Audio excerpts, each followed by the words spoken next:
Hello friends, welcome to super coaching ANM GNM. Super coaching ANM জিএনএমে সকলকে স্বাগত জানাই। আমরা চ্যাপ্টার ওয়াইজ যে কোশ্চেনগুলো প্র্যাকটিস করছিলাম 2024 এএনএম জিএনএমের এক্সামের জন্য, সেখানে আমাদের প্রথম চ্যাপ্টার কোর্স ছিল এবং কোর্সের আমরা বেশ কয়েকটা কোশ্চেন প্র্যাকটিস করেছিলাম। আজকে তার দ্বিতীয় পার্ট।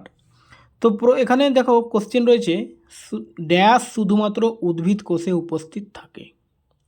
তো উদ্ভিদ কোষে শুধুমাত্র দেখো মাইটোকন্ড্রিয়া উদ্ভিদ প্রাণী দুটোতেই থাকে, নিউক্লিয়াস উদ্ভিদ প্রাণী দুটোতেই থাকে, গলগি বডিও উদ্ভিদ প্রাণী দুটোতেই থাকে।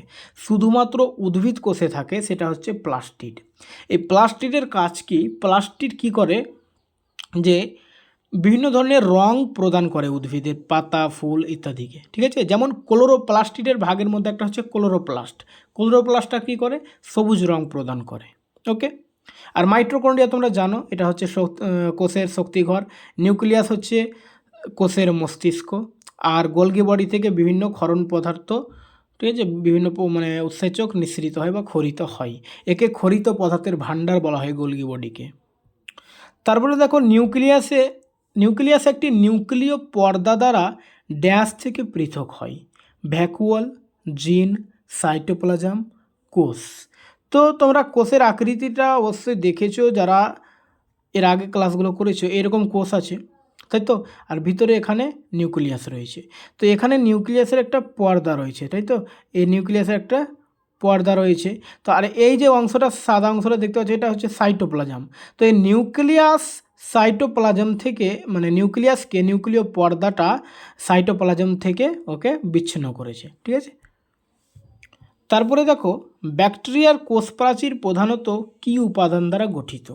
তো ব্যাকটেরিয়ার কোষ প্রাচীর রয়েছে, সেটা হচ্ছে পেপটাইড ও গ্লাইকান দিয়ে গঠিত, ঠিক আছে। এবং উদ্ভিদের কোষ প্রাচীর সেলুলোজ দ্বারা গঠিত, আর ব্যাকটেরিয়ার কোষ প্রাচীর পেপটাইড ও গ্লাইকান দ্বারা গঠিত। উদ্ভিদ কোষের নির্জীব বস্তুর উদাহরণ হলো গলগি, এটা একটু প্রিন্টিং মিস্টেক হয়েছে, এটা গলগি বডি হবে, ঠিক আছে। Golgi body, ribosome, lysosome, starch. তো উদ্ভিদ কোষের নির্জীব বস্তু যেটা হচ্ছে, সেটা হচ্ছে স্টার্চ। আর বাকি এগুলো কিন্তু গলগি বডি, রাইবোজোম, লাইসোজোম, এগুলো সজীব অঙ্গাণু, কোষের সজীব অঙ্গাণু। স্টার্চটা হচ্ছে নির্জীব বস্তু। স্টার্চ আসলে হচ্ছে কার্বোহাইড্রেট, যেটা উদ্ভিদে স্টার্চ রূপে সঞ্চিত থাকে।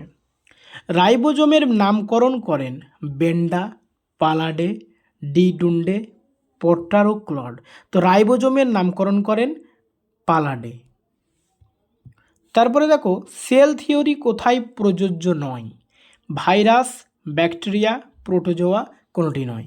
তো দেখো, সেল থিওরি যেটা রয়েছে, যে সেলের মধ্যে নিউক্লিয়াস থাকবে, তারপরে ওর কোষ প্রাচীর থাকবে, কোষ পর্দা থাকবে, সাইটোপ্লাজম থাকবে, এইগুলো থিওরি কিন্তু ভাইরাসে কাজ করে না, কারণ ভাইরাসের এগুলো নেই, ঠিক আছে। তো সেল থিওরি ভাইরাসের ক্ষেত্রে প্রযোজ্য নয়। তারপরে দেখো, বলছে প্রাণী কোষে কোন কোষীয় অঙ্গাণু স্পিন্ডল তৈরি করে? Lysosome, mitochondria, centrosome, ribosome. তো প্রাণী কোষে সেন্ট্রোজোম স্পিন্ডল তৈরি করে। SO2 দূষণে ক্ষতিগ্রস্ত হয় কোষ পর্দা, কোষ প্রাচীর, প্লাজমোডেসমাটা, নিউক্লিয়াস। তো SO2 যখন দূষণ হয় বা সালফার ডাইঅক্সাইডের দূষণ হয়, তখন এই কোষ প্রাচীরটা ক্ষতিগ্রস্ত হয়, ঠিক আছে। কোষ প্রাচীর ক্ষতিগ্রস্ত হয়। তারপরে দেখো, পাতার কোষে প্লাস্টিড কোথায় পাবেন? কোষ প্রাচীরে, সাইটোপ্লাজমে, নিউক্লিয়াসে, কোষের ঝিল্লিতে। তো সাইটোপ্লাজমে প্লাস্টিড পাওয়া যায়। তার বলছে ড্যাশ হলো কোষের এক ধরনের বর্জ্য নিষ্কাশন ব্যবস্থা। Ribosome, lysosome, mitochondria, vacuole. তো লাইসোজোম হচ্ছে একটা বর্জ্য নিষ্কাশন ব্যবস্থা। পরের কোশ্চেন দেখো, ড্যাশ রঙের ক্লোরোফিল ধারণকারী প্লাস্টিডকে ক্লোরোপ্লাস্ট বলা হয়। তো ক্লোরোপ্লাস্ট কাকে বলা হয়? যে সবুজ রং যেটার থাকে, সবুজ রঙের ক্লোরোফিল ধারণকারী প্লাস্টিডকে ক্লোরোপ্লাস্ট বলা হয়। তার বলছে কোনটির উপস্থিতিতে একটি উদ্ভিদ কোষকে একটি প্রাণী কোষ থেকে পৃথক করা যায়? নিউক্লিয়াস, ক্লোরোপ্লাস্ট, কোষ পর্দা, কোষ প্রাচীর। তাহলে দেখো, কোনটির উপস্থিতিতে উদ্ভিদ কোষকে একটি প্রাণী কোষ থেকে পৃথক করা যায়? অ্যান্সার হচ্ছে কোষ প্রাচীর। তারপরে দেখো, কোষের গঠন অনুযায়ী নিম্নোক্তদের মধ্যে কোনটি সবচেয়ে জটিল? ব্যাকটেরিয়া, প্রোটোজোয়া, শৈবাল, ছত্রাক। তো অ্যান্সার হচ্ছে ব্যাকটেরিয়া।